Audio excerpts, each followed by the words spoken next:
Today, we're going to see how this mansion holds one of the darkest and gruesome secrets in this wealthy community, leaving two people dead and a mysterious reason why this mansion sits abandoned. Because of the graphic detail of this story, viewer discretion is advised. But before we get started, if you're a fan of the abandoned and historical locations, then you are in the right place. I post videos just like this every week. Make sure to hit that thumbs up, subscribe, hit that bell so you never miss an episode. I will pin the best comment below just like this one. Okay, let's get started in today's location.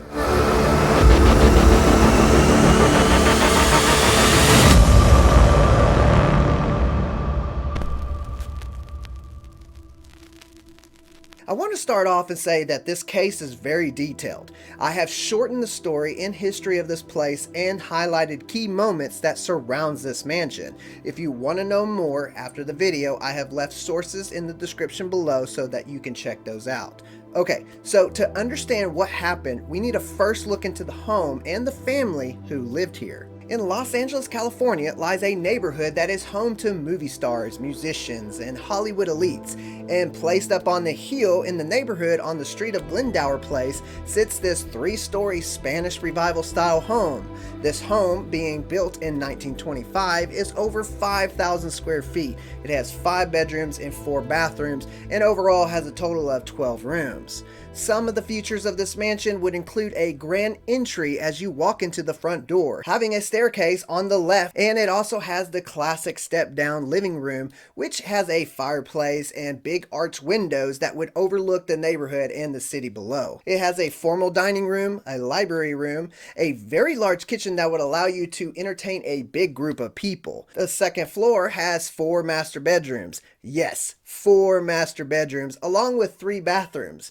And one of those bathrooms would have a walkthrough that was shared by 2 of the 4 rooms, which later on you will see why this walkthrough comes into play in this story. Then you have the 3rd floor, which has a big open space, which was said to be used as a ballroom. And in that open space, it had a bar off to the far side of the room, which my guess this room was used to host their parties. Now let's get to know the characters of the story.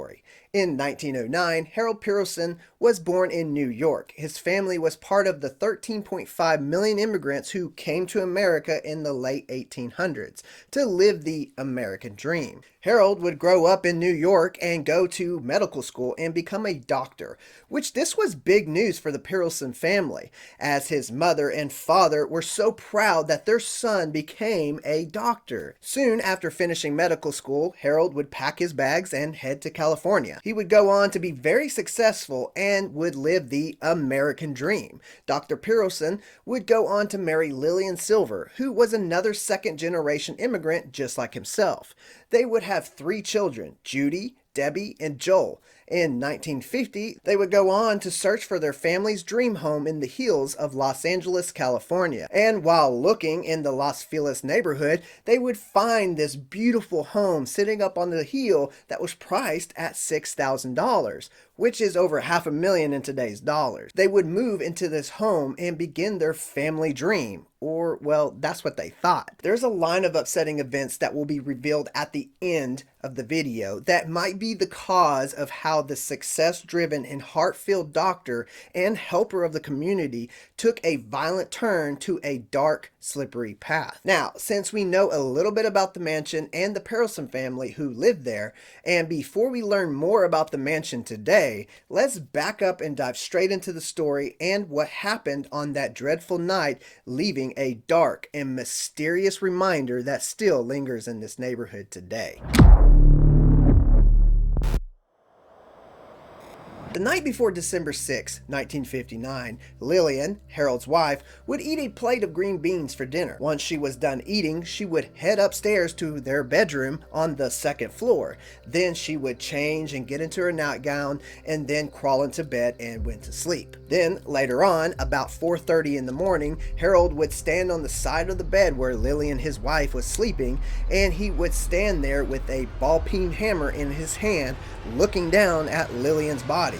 And he would strike her with the hammer in the head, killing her instantly with one blow. Lillian didn't even have a chance to scream. He struck her so hard that he left a gaping inch-wide hole in the back of her head, causing blood to go everywhere, all over Harold and the pillow and the bed. Then, after killing his wife, Harold would turn and then walk out of the bedroom and into the bathroom that was that walk-through bathroom that connected the two bedrooms. Harold would open the door to his oldest daughter's room, Judy, who was 18, which from the picture shown, you can see her name written on the light switch. He would approach her bed just as he did in the other room with his wife. Then, without any warning, he would strike Judy in the head, and surprisingly, the first blow would not kill Judy. In fact, Judy let out a loud and horrifying scream. The scream was so loud that it woke up the neighbors. In a struggle, Harold would go on to tell Judy, "Lay still and keep quiet." But Judy didn't. She would end up fighting for her life. Sherry Lewis, who was 14, living next door, and her friend Shelly woke up to the screams coming from the Perelson house. Shelly panicked and thought it was a wild animal screaming, but Sherry, knowing who Judy was and knowing her voice, she said, "That's Judy. I could hear Judy screaming, 'Don't kill me. Don't kill me.'" As Judy was fighting for her life, she managed to escape out of her bedroom and ran through the walk-through bathroom to her parents' room. And as soon as she entered into her parents' bedroom, she saw the horror of her mother's lifeless body covered in blood lying on the bed. Then Judy, covered in blood herself and knowing there was nothing she could do to help her mom, she would sprint down the hallway and find the spiral staircase that led down to the first floor. She would run as fast as she could down those stairs and out the front door. As soon as she made it outside to the front lawn, she tried to catch her breath, trying to make sense of what just happened. And after a few seconds of trying to catch her breath, she would then sprint over to her neighbor's house where Sherry and Shelly were and would bang on the door, begging them to let her in. But no one opened the door. She would start banging on the French windows that were right next side of the front door and smearing blood all over that window and the door that she was just banging on, while desperately hoping that somebody would just open the door. No one from the Lewis family opened that door. Sherry and Shelly, not being able to make sense of what the heck was going on, just sat in their room upstairs, frozen in fear, not wanting to go downstairs to open that door to find out what was going on. Judy, in a panic that her father might still be after her and no one answering the door to let her in, would run over to another neighbor's house, Marshall Ross, and would bang on his door hoping that somebody would let her in. In relief, Marshall Ross would open that door and let her in, and from there they would call the police. Back at the Perelsons' house, the two younger children, Debbie, who was 11, and Joel, who was 13, had woken up to the sounds of their sisters screaming. They would walk out of their bedrooms to see what was going on. Seeing their father drenched in blood, he would tell them, "Go back to bed. This is a nightmare." Then he casually walked away as blood was dripping off of him onto the floor. Meanwhile, Marshall Ross, who let Judy in, was able to help her. And as they were waiting on the police to arrive, Marshall Ross decided, "I'm going to go over there and see what's going on." So Marshall would proceed to head over to the Perelsons' house, and he would climb up the long concrete steps that led to the front door of the house. And as soon as he got up to that front door, he noticed that the front door was open. And so he walked in, and when he walked in, he found Debbie and Joel waiting on that first floor. Then Marshall would immediately turn to his left, go up the stairs that went to the second floor, and then immediately he was face to face with Harold. They would stare at each other for a moment, and Marshall, looking at Harold, and saw that he was covered head to toe in blood. Harold, with his hammer in hand, would look at Marshall and say, "Go home.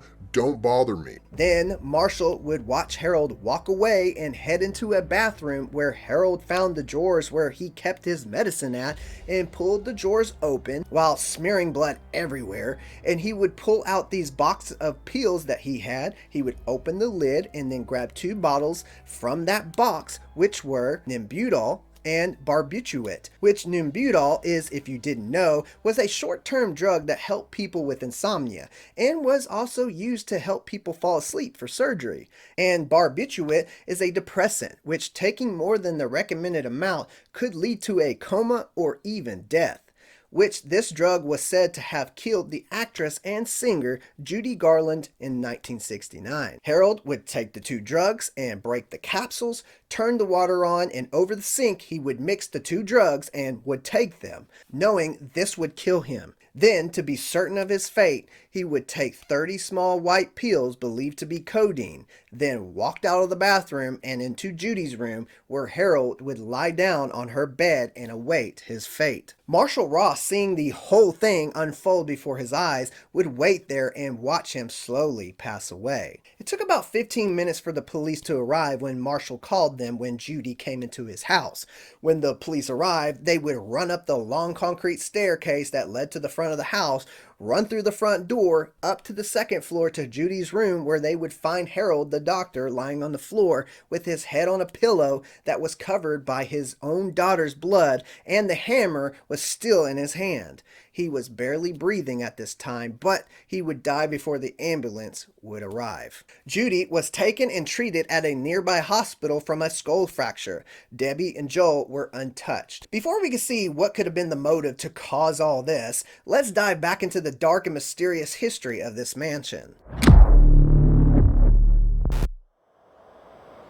The mansion was built in 1925 for Harry F. Schumacher by architect Harry E. Wiener.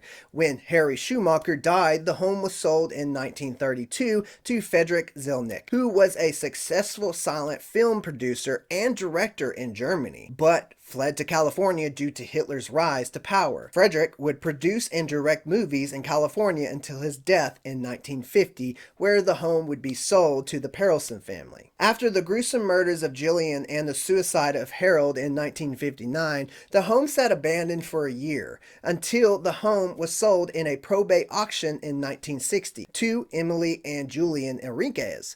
When Emily died in 1994, her son Rudy inherited the house. But Rudy would go on to tell LA Time magazines in 2009 that, I quote, "I don't want to live there or even stay here." Then the home was sold in 2016 and was bought by lawyer Lisa Bloom and her husband Braden Pollock. They would immediately start the remodel of the home, taking it down to the studs. But then, out of the blue, for no reason, the home was put back up on the market, where it would sit abandoned and sit on the market until 2020, when a custom home building company bought the mansion for $2.35 million. There has been no comment to what will happen to the home now. It's hard to say how long the mansion stayed abandoned throughout the years, as some say that the house was used for storage for quite some time. Urban explorers would go on to explore the mansion and state that they found old cans of SpaghettiOs, old clothes, furniture, and a TV from 1960s or the 70s. They even saw old classic magazines left in the home, along with a Christmas tree and presents still wrapped and unopened under the tree. This house seems to be in a time capsule set back to the mid to late 1900s. For a long time, the home has been a hot destination for urban exploring who want to take a closer look, and the true history and the added myths to the home keep them coming back. The house is said by many to be extremely haunted and has a very creepy feel to it when entering the property or even entering the home. It has been said that it's possible that it had to do with financial issues with his work when he was an injection specialist. Harold was working on his own invention that was a hypodermic syringe that would inject drugs straight from the vial, allowing there to be no contamination and no spillage. After spending over 10 years on the design, in 1949, Harold and another man by the name of Edward had a handshaking agreement, and in this agreement would be for Edward helping Harold push out his design to the public so it could be used by clinics and hospitals around the world. Harold and Lillian sunk almost $25,000 of their own money into this, which is about $300,000 in today's dollar. Long story short, Edward would take over the design, kick Harold out, leaving him with nothing. Then after that, not making the money that he was used to making, his drive for success would end. Harold would seem to take a dark turn for the worse. It was said that since they were not making the money that they used to, Judy's money spending would not be affected. Then later on in 1957, Judy was driving her brother and sister around in their father's 52 Oldsmobile and got in a wreck, totaling the car and injuring Debbie and Joel. This seemed to upset Harold. But again, with Harold committing suicide before he was questioned, we will never know the true reason what drove him to do what he did. Let me know what you think in the comments below. The three siblings are said to still be alive today, and at the time of the murder-suicide, all three siblings moved to New York to live with their father's sister. And today, this mansion is said to be one of the most mysterious and well-known crimes in California. Okay guys, that does it for today's video. I hope you enjoyed it. If you did, please give it a thumbs up, subscribe. Peace, I love you, and as always, God bless.